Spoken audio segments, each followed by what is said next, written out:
show on the trees lining Underwood Street in Auburn. The scene is a stark contrast to the one that occurred inside this home 15 years ago. On May 2nd, 1994, 68-year-old Stephen DeLuca Sr. was robbed and brutally beaten in his home. He died from complications of head trauma 5 months later. Cayuga County Sheriff David Gould was a state police investigator at the time. Once his death was determined, the cause of his death was because of the assault, which in turn turned it into a homicide. Then, of course, Auburn doesn't have that many homicides a year. So certainly everybody stood up and took attention then. During the 1995 trial, 2 witnesses testified that Sammy Swift, also of Auburn, committed the crime. The prosecution also presented DNA evidence in which an expert testified that blood found inside DeLuca's home could have been a mixture of DeLuca's and Swift's. Swift was found guilty of the murder and sentenced to 25 years to life in prison. But last year, a new DNA test was conducted as part of Swift's appeal, and tests showed that only DeLuca's blood was found. A Cayuga County judge then overturned the conviction and ordered a new trial. The DA has appealed that ruling. The appellate division will hear the case Tuesday in Rochester. At issue is whether or not the jury would have decided differently if they knew what they know now about the DNA. This is was not a DNA exoneration. This was proof that the victim's own blood was in his own house where he was beaten bloody. It does not change the facts of the case, which was that the eyewitnesses testified this defendant did it.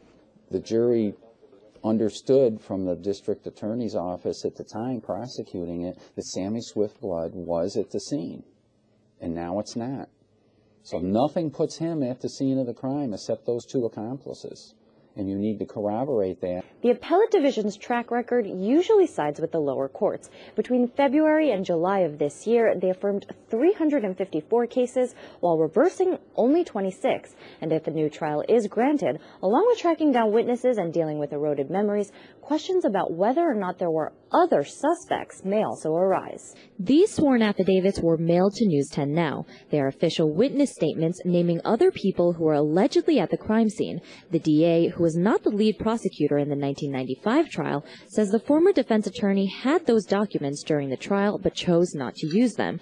Swift's current attorney says, my question would be, is there some sort of confirmation or transmittal saying that this statement was turned over shortly after it was taken by the police and received by the district attorney's office? I think that's the difference on how, number one, that could be investigated by a defense attorney, and number 2, why they may or may not have chose to use it. If they knew about this and decided it wasn't credible at the time, it probably isn't credible now.